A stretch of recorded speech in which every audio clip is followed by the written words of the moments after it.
Welcome to the Matt Money Show. I'm your host, Matt Cervoni, and I'm a CPA who likes to talk.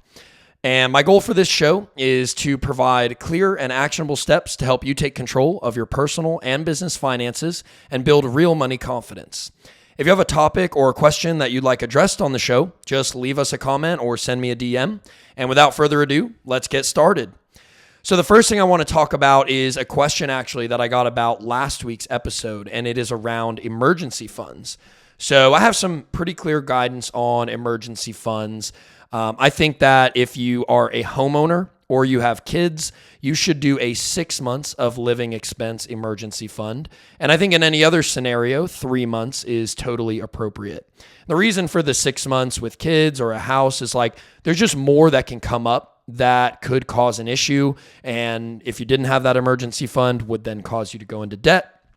And so I think having that bigger amount, so 6 months instead of 3, definitely allows you to be more prepared for the more variables that you have in your life. Now, where does this fit in? So step 1 was employer match, right? So we do the employer match in our 401k. That way we're getting that money and we're not leaving it on the table, which I think is still step 1. Step 2 would actually be the emergency fund, although here's where I'd put an asterisk. If you are paying down debt in step 2, whether you're doing the debt snowball or you're paying off your highest amount, like highest interest rate first, whichever method you've chosen, I think you might just do 1 month or so of an emergency fund, something that you're comfortable with. And do keep in mind, if you're a homeowner, that amount does need to be higher, because here's the thing that I'm fearful of if you don't have an emergency fund and you're attacking your debt. Let's use like an easy example. Okay, so maybe we have someone with 2 credit cards and an auto loan. The auto loan's their biggest amount of debt, and then the one credit card is relatively small. They could pay it off in like 2 to 3 months. The other one is a little bit bigger, might take the whole year to pay off. Okay, so this person, they really resonate with the debt snowball, and so they're going to pay off that small credit card first. All right, 2 months in, done. Awesome. Second credit card, we're attacking.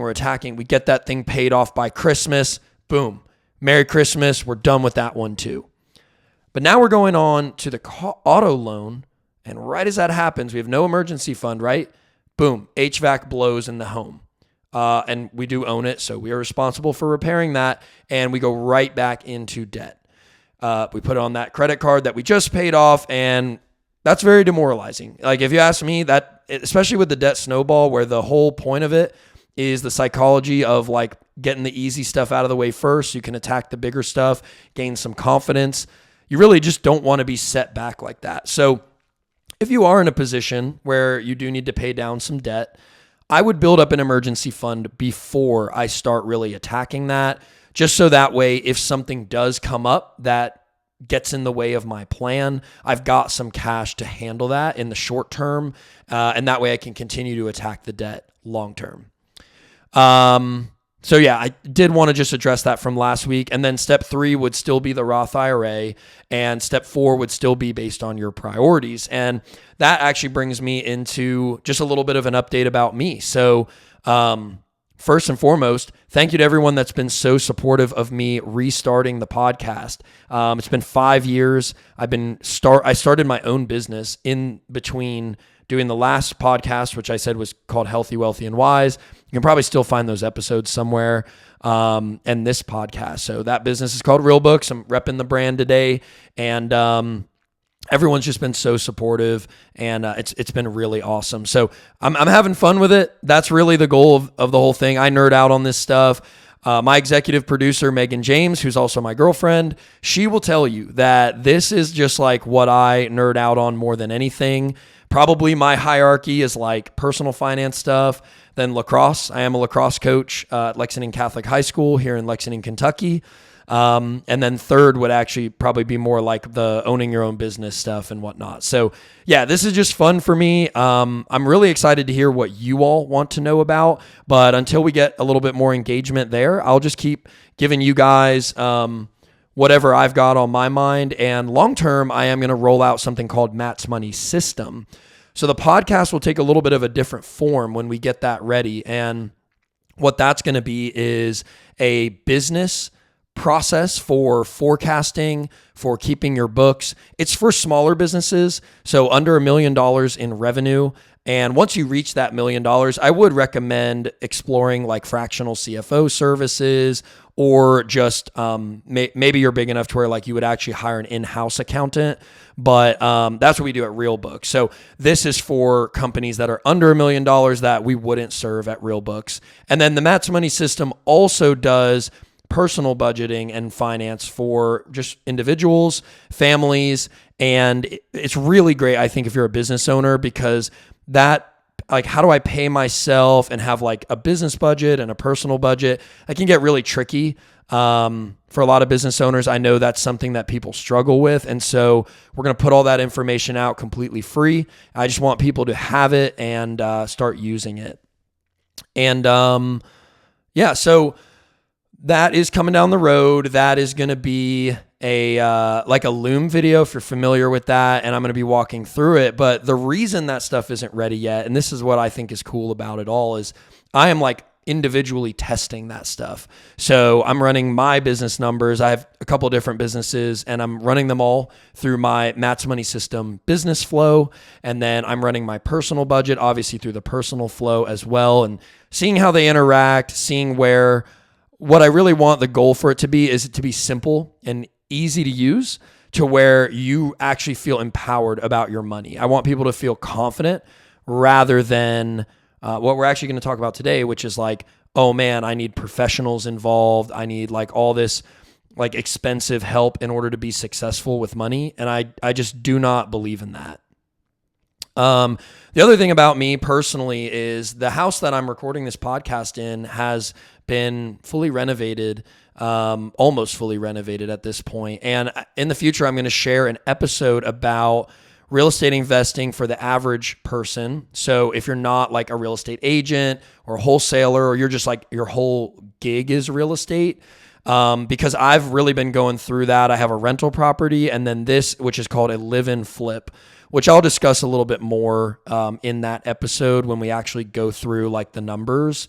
But I want people to see, like, if you work a regular job that's not in real estate, or you have your own business but it has nothing to do with real estate, I think my experience is probably a good one to be like, it's a good example for what the experience might be like. And that might help you determine whether or not that's something you would want to do when you reach that fourth tier.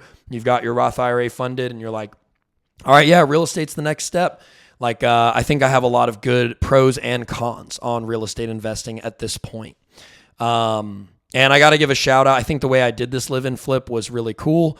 So I won't pay taxes on it because my gain will be less than $250,000, which is the exclusion amount under IRS code section 121, which is the capital gain exclusion on the sale of a primary residence. So it's $250,000 if you're single, $500,000 if you're married, and it's a really cool code section in the IRS, because obviously if I make a big profit on this house, I won't have to pay any taxes. But also another reason that this strategy was cool for me is I got all my friends involved. So I'm gonna give a quick shout out. I don't know if they'll even see this, but the way I did it, my team, was I had a good friend of mine through lacrosse, Jacob Miller, did the mortgage. Then I had another good friend of mine through lacrosse, Chris Schaefer, has been here for the last like 3 weeks, grinding out a kitchen remodel, got paint coordinated and done, trim, all that stuff. And then a friend of mine from high school at Lexington Catholic, Robert Dentz, he was my real estate agent on the deal when I bought the house. So I'm excited because I've used my friends network in order to get all this stuff done and ready to go. And then when I sell this thing, I'm really excited to share with you guys like the details, and I'm going to compare it to low cost index fund investing and see if all the extra time that I put in to getting the house renovated and the extra cost, did I turn out, in the green? Did I beat that low cost index fund investing through all my hard work? Or would it have been better to just put the money there and let it ride? So I'm excited. And also I think it will help maybe combat a little bit of the, hey, if you're renting, you're throwing your money away thing that we have in our culture. And I really am pretty much against that at this point. If you're like renting and you're getting your financial foundation set up, or you're renting and you're not interested in real estate, I think that's very valid. There's a lot less unknown variables with renting, and I think that can be really strong if you're someone getting out of debt, if you're someone who just doesn't want to have unexpected expenses or like large expenses randomly. There are times where like even going through this project where I miss renting, the simplicity of it and all of that. And there's big advantages to that. So we're going to explore more on the live in flip strategy in a future episode. But yeah, excited to update you guys on that, and also excited to share more of the details. Later next year, it'll be when I actually sell the house. So today's topic, it's a brief one, but it is something that kind of just lights me up when I see it. And this is where a CPA or financial advisor is posting on social media. And I do understand the motivation to post certain things on social media as a business owner in the financial services sector is to gain new clients. And it can be a little bit different for me, whereas like at Real Books, we're pushing out all this Mat Money system stuff because we don't really need new clients. Like we're booked up, and if something changed in the future, we'd definitely look for some new leads, but I think our backlog of leads would probably fill that up immediately. So we are in a different position, and I know that's lucky, but at the same time, and I'm hoping there's other financial professionals that feel the same way, where it's like, it's very frustrating to see some of this content that might take like a very niche win and extrapolate that out as if it was supposed to apply to everybody in personal finance or in wealth building. So I think the two really toxic examples that I see is one on the CPA side. So I'll see certain CPAs, the one who does it the most, but there are others for sure. And they'll post like, hey, my clients pay zero in taxes. Or if your CPA is not telling you about these strategies, fire them now, or like you might need to reconsider who you're working with. And I think what that misses, and what I want you guys as my audience to know, is a good CPA is going to match the government incentives that are written into the tax code. And yes, they're not always perfect, but at a large, 5,000 foot view, what the tax code is government incentives whenever there are loopholes or deductions. And a good CPA will match those with your long-term wealth building goals. Now, that doesn't mean paying zero taxes every year as if we have some sort of vendetta against the federal government or the state, local government. No, what that means is if you do some certain things right, you can create extra cash through tax reduction that could be used for the next investment or further wealth building. So pushing this out that it's like, hey, you should expect to pay zero in taxes every year when you work with a CPA, I think is the wrong expectation. And also think that is really for people who are doing things where the tax code incentivizes that action. So I don't want to go too far in the weeds here, but probably an easy one to point to is there's something called a qualified opportunity zone fund. And that's just where they want real estate investors to invest in certain areas of the country that need the investment. And it's literally not any more complicated than that. But in exchange for investing in some of these neighborhoods and areas of the country, they're willing to defer capital gains taxes. Awesome. And sometimes they'll even reduce the capital gains tax. Even better. But you'd have to be someone who is a real estate investor and who does want to add value, which usually means taking on pretty big renovation projects. So if that's not you, there's nothing wrong with not optimizing an opportunity zone fund.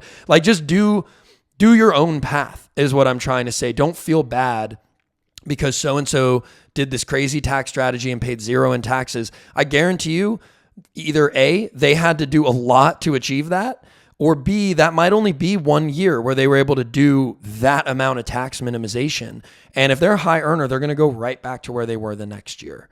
So I think that's all I want to say on the CPA front, but just know that for the majority of people, getting your personal finances and your business finances correct and under control is way more of a win than any tax strategy that you could see out there.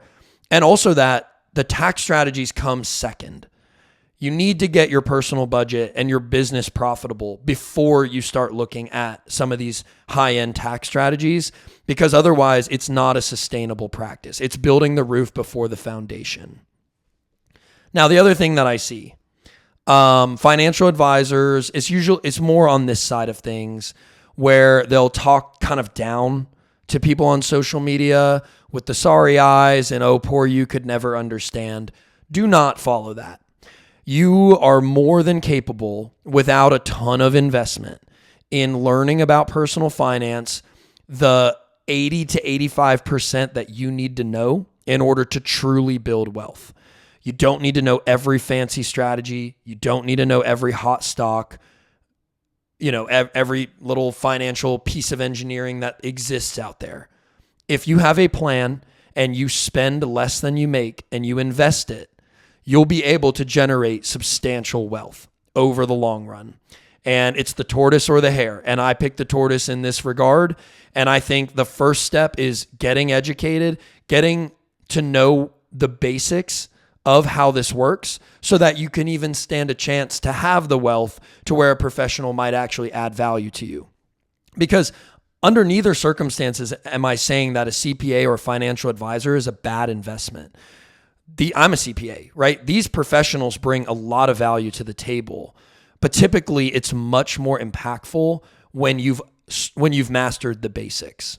And so just keep that in mind as you see things on social media. And also the goal of this show, this might be some peace of mind for those of you listening.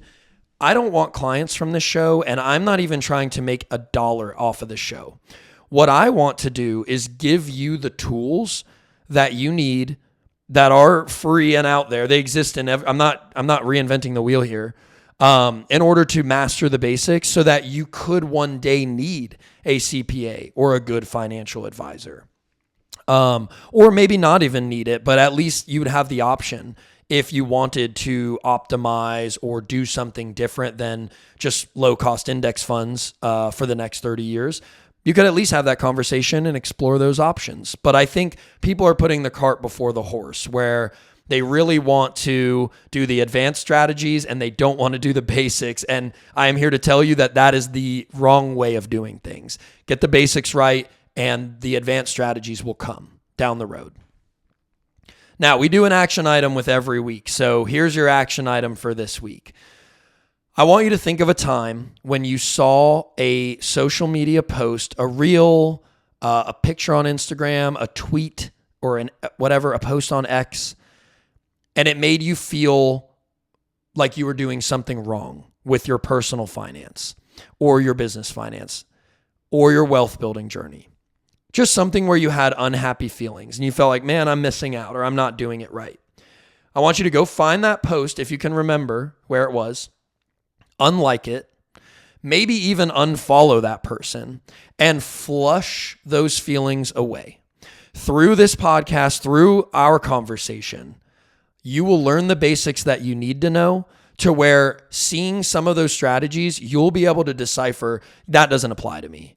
And or, hey, that sounds like a really cool idea. Maybe when I get to that level or if I, have a certain amount of wealth, I'd like to have a conversation about that. So that is the action item for the week. Go find that post that made you feel bad about your finances and just get rid of it, get it out of your system, flush it out. And you're in a new world. You're in a new, fresh start with the Matt Money Show. And in the future, when we release the Matt Money System, you're going to crush it. So yeah, that series on Matt Money Systems coming soon. We'll continue to do these weekly podcasts. If you have questions or topics you want, a comment or a DM is a great way to let us know. And we'll get a weekly episode on it. I'm doing like 10, 20 minutes a week. So you get a lot of good content on whatever you want to find out about in the personal finance world. And once again, thank you to everybody in my network who was so encouraging about restarting the podcast. I'm doing this for you and I'm doing this for fun. So here's to the Matt Money Show and many, many more good episodes.